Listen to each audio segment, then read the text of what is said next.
Oscillation of a liquid column in a you tube. इसने क्या किया, एक यू ट्यूब ले ली, ध्यान से देखना प्लीज, एक ट्यूब ले ली, ट्यूब में लिक्विड फिल कर दिया, लिक्विड कहां तक फिल किया, हाइट h तक फिल कर दिया, और ये इक्विलिब्रियम है। अब कोई कहे सर एसएचएम है, मूव करेगा तब तो एसएचएम होगा, टाइम पीरियड तो तब होगा ना जब ये मूव तो करे, इसको हिलाओ तो सही, तब इसकी मोशन स्टार्ट होगी, तब वो एसएचएम में है, होगी। आपको कैसे पता लगा आपको होगी, तो मैं प्रूव करके दिखाऊंगा, देख कैसे। एक काम करो, तुम इस लिक्विड को इस पोर्शन से नीचे पुश कर दो, ध्यान ध्यान आगे प्लीज, तुम इसे नीचे पुश कर दो बाय डिस्टेंस ऑफ y। अगर तुम इसको लेफ्ट से y पुश करोगे तो ये भी y ऊपर हो जाएगा, सही है। तो आपने एक चीज देखी, y नीचे गया, ये y ऊपर हो गया, तो ये अगर मैं एक लाइन इमेजिनरी खींच लूं तो ये हाइट क्या होगी, y प्लस वाई 2y, तो ये डिस्टेंस क्या होगा 2y। हाँ अगर मैं छोड़ दूं इसे, मैं दबा के रखा हुआ है इसे, अब मैं छोड़ रहा हूं, अब क्या होगा, ये लिक्विड ऊपर निकल जाएगा, फिर इधर आएगा, फिर इधर, फिर इधर, एनर्जी लॉस तो है नहीं। प्रूव करो ये to and fro motion SHM में, और इसका टाइम पीरियड बताओ क्या होगा, ये क्वेश्चन है। ठीक, किसी भी एसएचएम में कोई भी मोशन अगर प्रूव करनी है तो फिर मुझे सबसे पहले क्या ढूंढनी है, रिस्टोरिंग फोर्स। अब रिस्टोरिंग फोर्स क्या होगी, रिस्टोरिंग फोर्स इसमें ये होगी, ध्यान से देखना। रिस्टोरिंग फोर्स वो फोर्स है कि अगर मैं अपना हाथ यहां से, जो फोर्स मैंने अपने हाथ से लगा रखी थी उसको हटा दूं तो लिक्विड वापस आएगा, जिस फोर्स से वापस आएगा वो रिस्टोरिंग फोर्स है। अब वो फोर्स कौन सी होगी, बड़े ध्यान से देखना, वो फोर्स कौन सी होगी, एक लाइन खींच ले यहां पे कुछ ऐसे, ये देखें, एक लाइन खींच ले, खींच ली लाइन, खींच ली।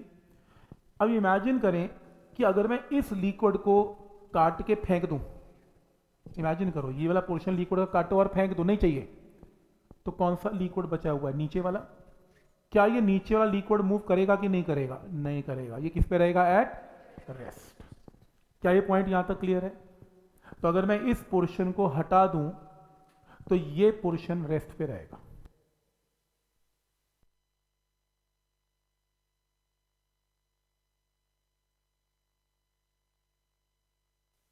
हटा दूं तो ये रेस्ट पे रहेगा, यानी कि मूव नहीं करेगा। इसका मतलब क्या हुआ, ये लिक्विड का वेट देख रहे हो, यही लिक्विड का वेट है।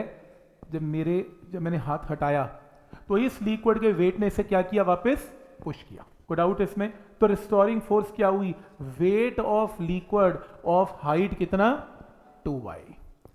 किसी ने बोला y होना चाहिए था, हाँ तो y करके देख लो, y हटा दो, तो y हटाओगे तो फिर इसका लिक्विड बात ही नहीं बनेगी कि दोनों, ये total weight of the liquid ही इसे पुश करवा रहा है, आपके सामने ही है। और मैं ऐसे करके दिखाया ना, आप इसे लाइन खींच तो काट दो, इसे हटा दो, देखो लिक्विड ही मूव करेगा।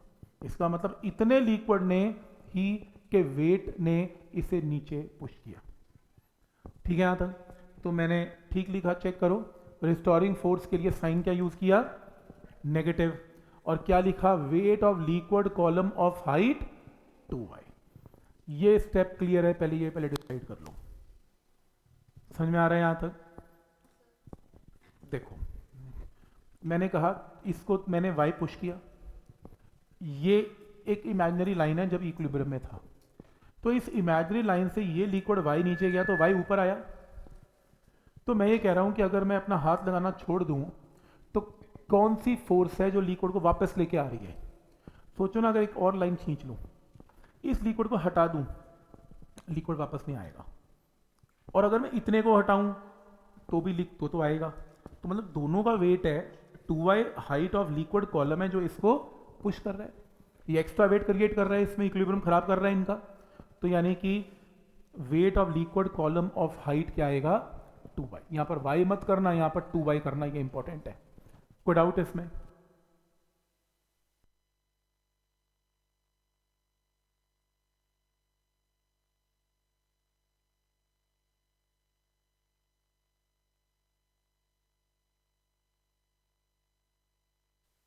Weight of liquid column of height 2y।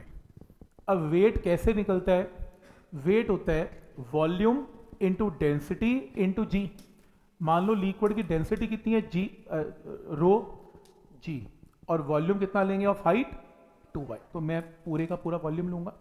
इसका वॉल्यूम क्या होगा बताओ, मान लेते हैं इसका area of cross section a है, a इंटू 2y क्या होगा इसका वॉल्यूम, तो क्या लिखें इसमें a इंटू 2y। ये स्टेप समझ में आया कि मैंने जो इसमें वॉल्यूम लिखा वो क्या लिखा, area of cross section of a tube into height 2y, क्योंकि एरिया इंटू हाइट क्या होता है volume, volume into density into g. क्या ये स्टेप यहां तक क्लियर है? वेट का मतलब वॉल्यूम इंटू डेंसिटी इंटू जी, और volume is area into height 2y। तो रिस्टोरिंग फोर्स क्या होती है, mass of the liquid into acceleration a। मास क्या पुट करूं, मास क्या आएगा इसमें, मास आएगा वो मास ऑफ लिक्विड जो मूव कर रहा है, मास क्या आएगा, वो मास ऑफ लिक्विड जो मूव कर रहा है। क्योंकि जब आप इस रिस्टोरिंग फोर्स को छोड़ दोगे या अपने हाथ को लगाना छोड़ दोगे, रिस्टोरिंग फोर्स को वापस लेके आएगा, किस लिक्विड को वापस लेके आएगा, मेरे को तो पूरे का पूरा लिक्विड ही मूव करता हुआ नजर आ रहा है। अगर जब ये वापस मूव करेगा तो कोई पोर्शन ऑफ लिक्विड थोड़ी ना है जो मूव कर रहा है, पूरे का पूरा लिक्विड ही मूव कर रहा है, पूरा टोटल मास लेना पड़ेगा लिक्विड का। अब टोटल मास कैसे निकलेगा, टोटल मास है ये वाला मास, लेफ्ट का मास, और ये पूरे का पूरा राइट का मास, टोटल मास है। पर एक काम करते हैं, टोटल मास इस फिगर से नहीं निकालते, इससे निकाल लेते हैं, क्योंकि चाहे इससे निकालो चाहे उससे निकालो मास तो सेम है, मास तो सेम ही आएगा। तो ऐसा करें, इसका मास, इस पिंक कलर का मास और इस पिंक कलर का मास, तो एक काम करते हैं, इसका मास क्या होगा, इतने पोर्शन का वॉल्यूम, तो बताओ इस पोर्शन का वॉल्यूम क्या होगा यहां से लेके नीचे तक का, इसकी हाइट क्या है h, एरिया क्या है a, वॉल्यूम क्या है a इंटू एच लेफ्ट का और a इंटू एच राइट का, तो टोटल वॉल्यूम क्या आएगा 2 इंटू a इंटू एच। क्या ये स्टेप क्लियर है?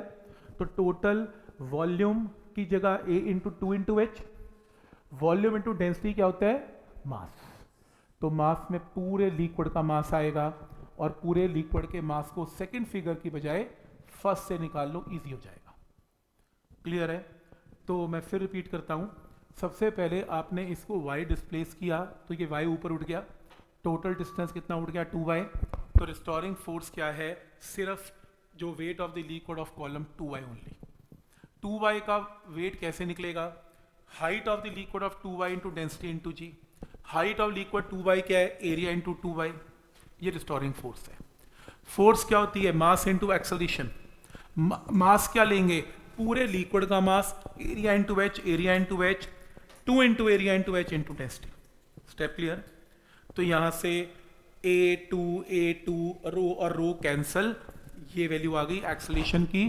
जो y डिस्प्लेसमेंट तुमने लिक्विड को कितना डिस्प्लेस किया था, y तुमने y पुश किया था, तो जो तुम्हारी एक्सेलरेशन है तुम्हारी डिस्प्लेसमेंट के नेगेटिव के साथ प्रोपोर्शनल है, तो पता लग रहा है ये बॉडी किसमें है, इन SHM।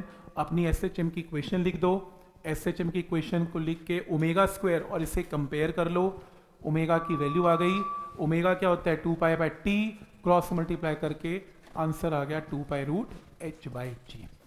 तो आज के बाद अगर कोई मुझसे ये पूछे कि आपके पास एक लिक्विड है यू ट्यूब में और आपने उसको पुश करके छोड़ दिया, एनर्जी लॉस नहीं है, क्या वो SHM में होगा?